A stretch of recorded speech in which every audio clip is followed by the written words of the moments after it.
Hello and welcome to our barn studio.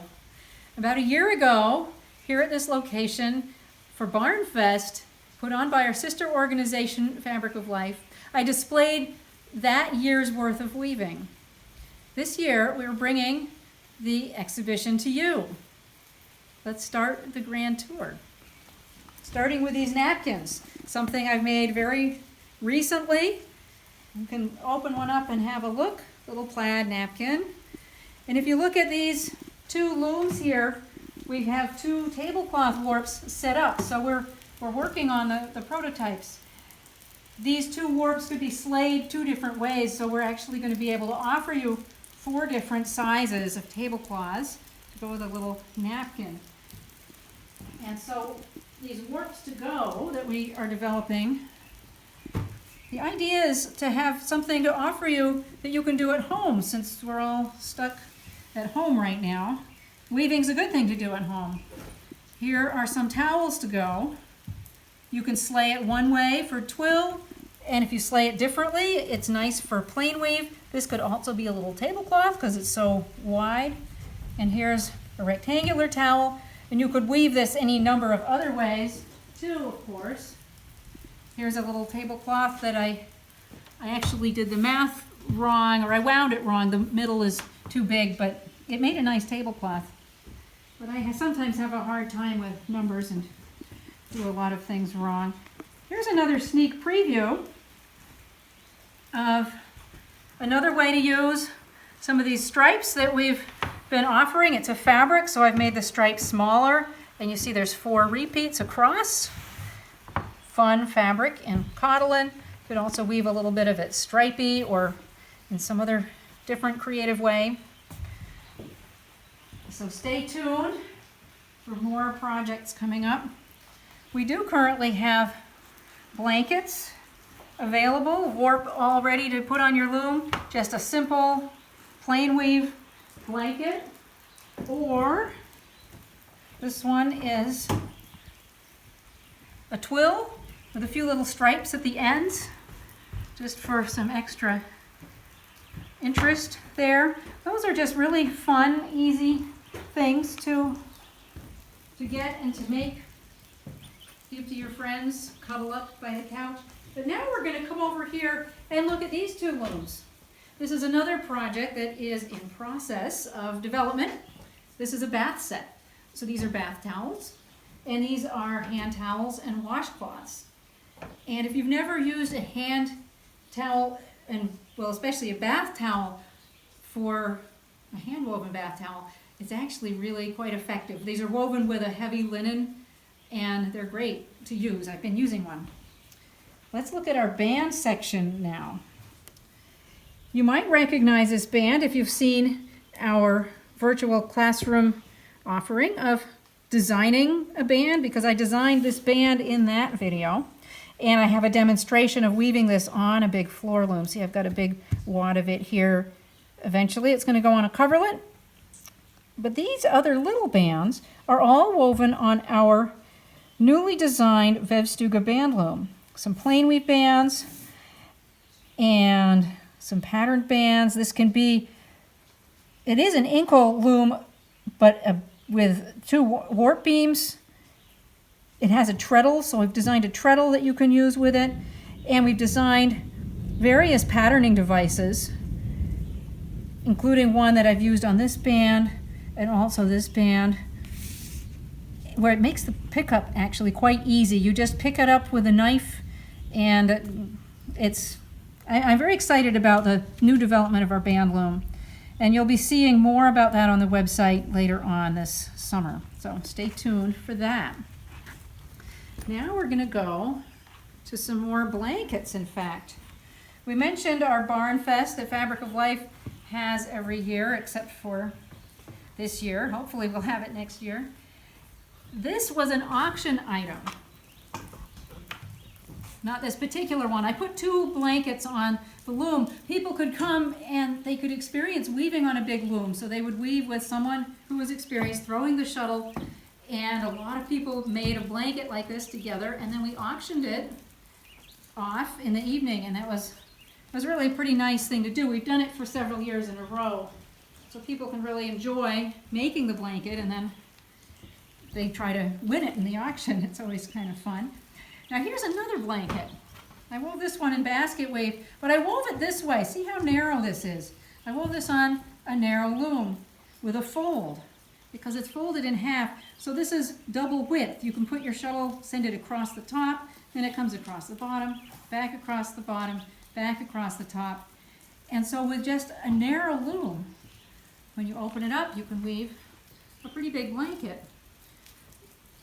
I have a virtual classroom video that is in this month's newsletter that shows you how to come up with a tie-up to do that. And that formula for coming up with a tie-up to do this double width, it's going to work for other structures as well.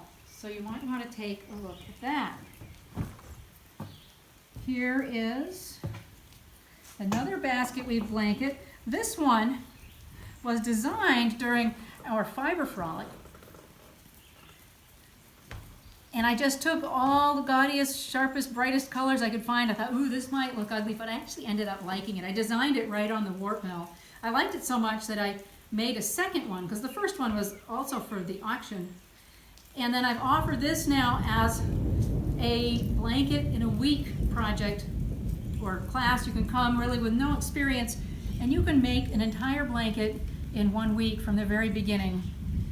And it's really quite satisfying to be able to do that. What's the next thing I'm going to pull out? This. Oftentimes, my weaving involves emptying looms, emptying warps that we've used for classes. This was the Stjerne coverlet warp. A lot of people have made coverlets on this warp with sheepskin backings, and I have as well. But for the last little bit, I made a tablecloth using cotton. So there's that little tablecloth, and there was a tiny bit of warp left after that. I simply used the 2 plain weave treadles and cotton, just some cotton stripy fabric. It's amazing how much fun that is. Just simple little stripes in plain weave, weft stripes in plain weave. Here is another warp that I have been waiting. It's been waiting patiently for me for a long time, for years to do. I made a longer one of these. This is the Mora wool yarn, and it's a monk's belt, both in the warp and the weft. So a little bit to go. That's a nice little shoulder wrap. And a smidgen left. I tried some other colors, tried a little bit different patterning, and so that used up the rest of that warp. And then here is a big one. This was one of our Vävstuga treasures.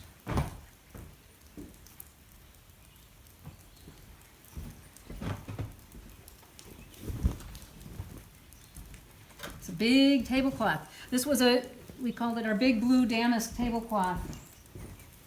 And the original is really more all blue. The warp is navy blue and the slate blue, and so is the weft.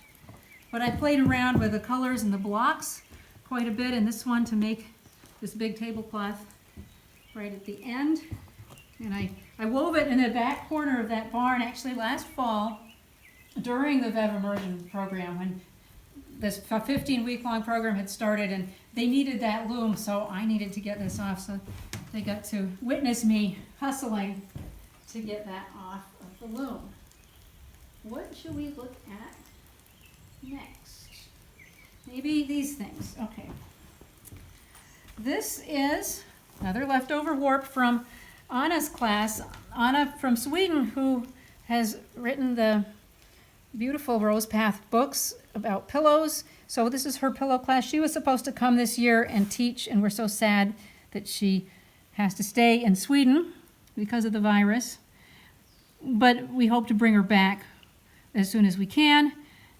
And so there's a plain weave backing, but then all the colors, it's really fun to play around with. And these are a couple of towels that are from our not warps to go. What I mean is one day wonders. That's what these are called.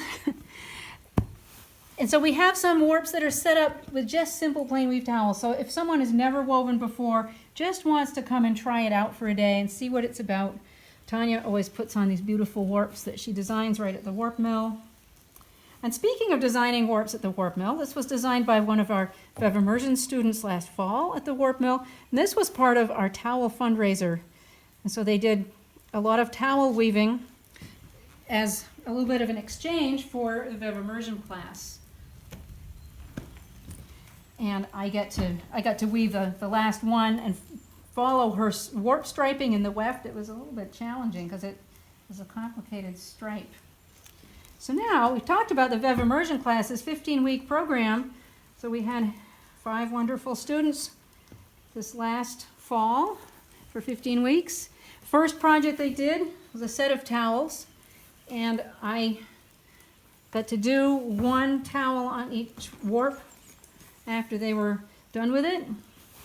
And so you can see their beautiful designs. We worked a lot with designing during that program.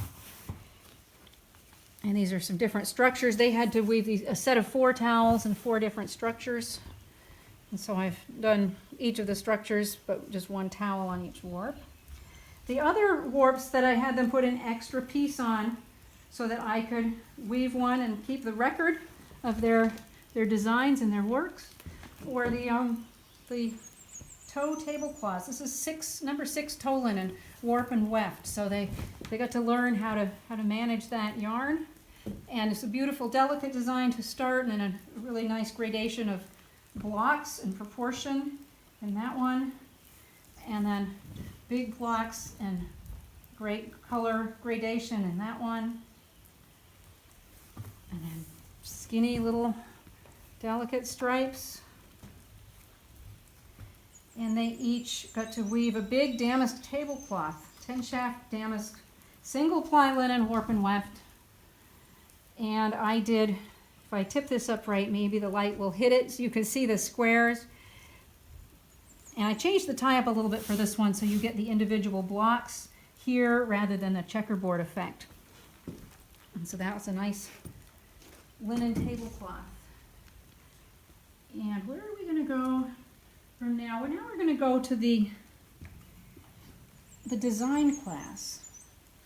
No, we're not. We have a little bit more from the Immersion class. I see them right here.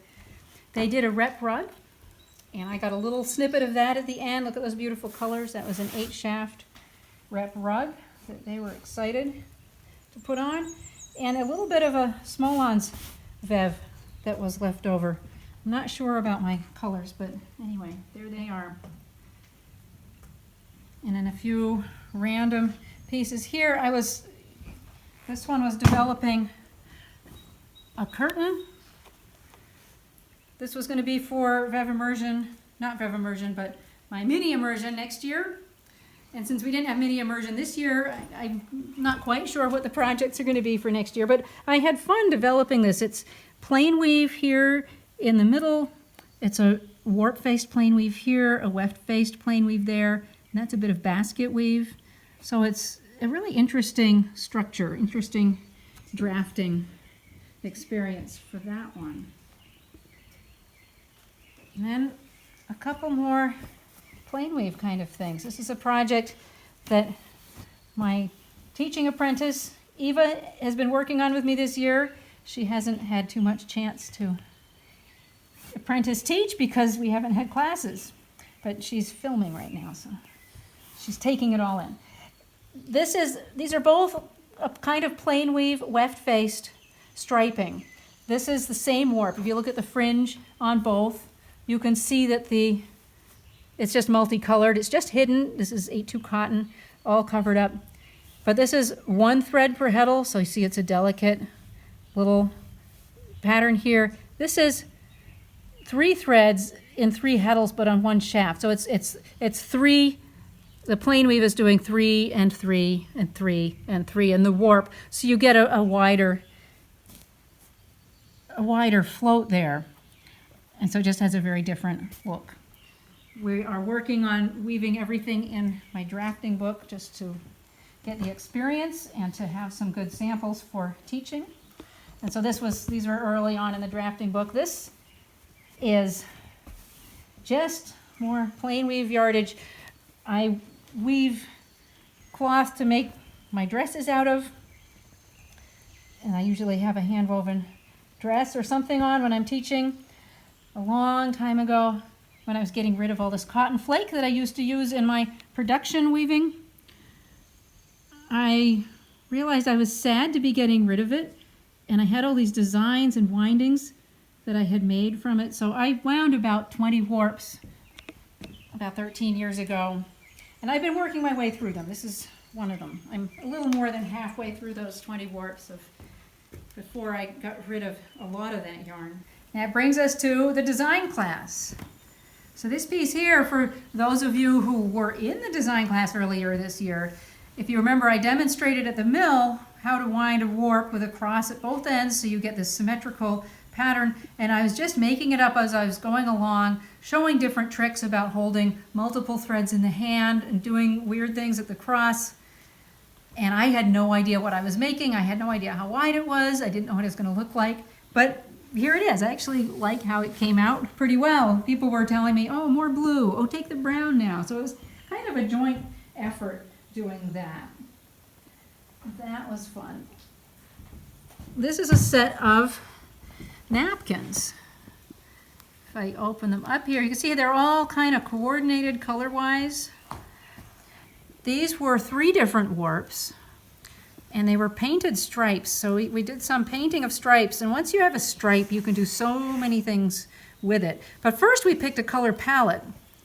So you pick a color palette, and you paint different stripes with the same color palette, then you're going to get pieces that go together nicely. So here is, I think, the 3rd one. And depending on how you fold them, you see different things at the corner. And so it feels like you have more than only 3 different warps. So that's part of what we did in the design class. Another way to use a painted stripe that I worked out this winter, here is simply a blanket in bragage. Usually I use the tuna to make blankets, but I wanted to see what the bragage was like, and it's actually a pretty nice blanket too. It almost feels a little bit denser. That same stripe, I just cut in half all the numbers of my threads, and I made this warp. And I added black to the warp as well. This is halvdrel. It's turned 90 degrees, so it's 2 blocks, but the very same stripe. And so that was a fun thing to do. And the same color palette again, a slightly different stripe, but with those same colors, but using different materials this time. I decided to make a double weave in blocks. So every color change in the stripe order, I changed to the other block. And then every other block was the dark purple. I did this 4 different ways. That was plain weave using the same colors warp and weft. Here's plain weave using slightly brighter colors in the weft. And here's a basket weave one. Same colors warp and weft, and then basket weave, slightly brighter colors in the warp and the weft. So these subtle variations, it was really fun to see what that would do. And then here's the same warp. I wove a little bit in a rep weave, because once you've set up for a double weave, it's actually easy to re-tie up the treadles for that rep weave. Another exciting thing you can do with a stripe, and this time in designing we use little strips of paper and scissors and tape to make a striped pattern instead of the paints. So here's my stripe pattern, just here to here. I turn it 90 degrees and make satin blocks. So this is a 10 shaft blanket in satin weave in 2 blocks, using stripes in the warp and stripes in the weft. I was really quite excited about this one. It's a fun piece. And then one more thing before we get on to drawing pieces. This little rug has a fun story. Someone donated a cute little Swedish loom to me within this last year. and I set it up for the rug class, and it had a warp on it. It had an old warp on it, and if you've ever received an old loom with an old warp on it, you might share my trepidation. It's like, ooh, I probably can't use this. But I actually was able to use it, and if you look and see, this is a place where the threads were one per dent, and this is a place where the threads were every other dent. And it makes such a pretty pattern, and I hadn't done that before, so I got to learn something nice from the woman who owned the loom before it was donated to me, in that pretty sleigh pattern. Now let's look at some drawloom pieces that have been done over the last year. This is an Opempta, kind of an unusual pattern, but I was really intrigued with it. And here's a different kind of pattern, fancier patterns, a few more pattern shafts. And this one, I remember this one has 21 pattern shafts. And then we have some single unit drawloom weaving, Romanian dancers with a fun little border. That's in a 6-shaft satin structure. And then butterflies, but they're upside down. That won't do. Let's flip them over. We want them to be right side up for you. And this is interesting because if you look closely, you can see here, this is a satin structure. I believe it's an 8-shaft satin structure. And then the background is a broken twill. And so it's a combination of two structures. Actually, I take it back. It's a 6-shaft satin and a 6-shaft broken twill. On a pointed threading, one big point, shaft draw. So a lot of pattern handles, but one big pointed threading. And then there's this piece here, which is on one big pointed threading. But then the keys, see, they're all different, and they're different on both sides. Those are done with a single unit. So this piece used the shaft draw system in combination with this single unit. And so those are the kind of things you can do with that combination system. One more big drawloom piece here. This is our big drawloom treasures warp that we have available. It's a navy blue warp, a pointed threading on 29 pattern shafts, 4 points, so that way you get 4 symmetrical motifs, whether you choose to do a building or a geometric pattern or a tree or what. And up the edges, we can have any pattern you want there because that's a single unit combination just on the edges of this piece. And that warp we still have, so it's possible to sign up for that and enjoy it if you've taken one of our other drawloom classes. That brings us to our Monster Party class, which I've been talking about developing for years, and I finally did. We had one this winter, and we're hopeful we can have another one this fall, but I don't know about that. We have 4 structures in one warp. So this is a little double weave, 2 layers of double weave, and surprise back on that one. And that's rep weave. And here's a shadow weave, a couple of different materials, cotton, and this one has a wool weft. But these are all exactly the same warp, just either slayed a little differently or tied up a little differently. 2 blocks. My Monster Party class, it talks about blocks because a Mönster in Swedish is a pattern and a parti is a block. So having a Monster Party is like a block party, really. So 2 blocks here, very simple pattern. But then we go on to other structures. We have this lace structure which has a lot of blocks. And you can see the pattern in this one is different from this, and that's because the profile tie-up has been changed, and that changes what happens in the tie-up. And that's what we do in this class. We talk about how different blocks can combine together to make different patterns, and what that means for the tie-up in various structures. So it's a very technically oriented class, and it really gives you an idea of how to combine these blocks. These that I'm laying out are weaving a damask structure, but with a sword, so it's sword damask. And it really shows you very clearly how you can combine the same blocks in different combinations and get different patterns.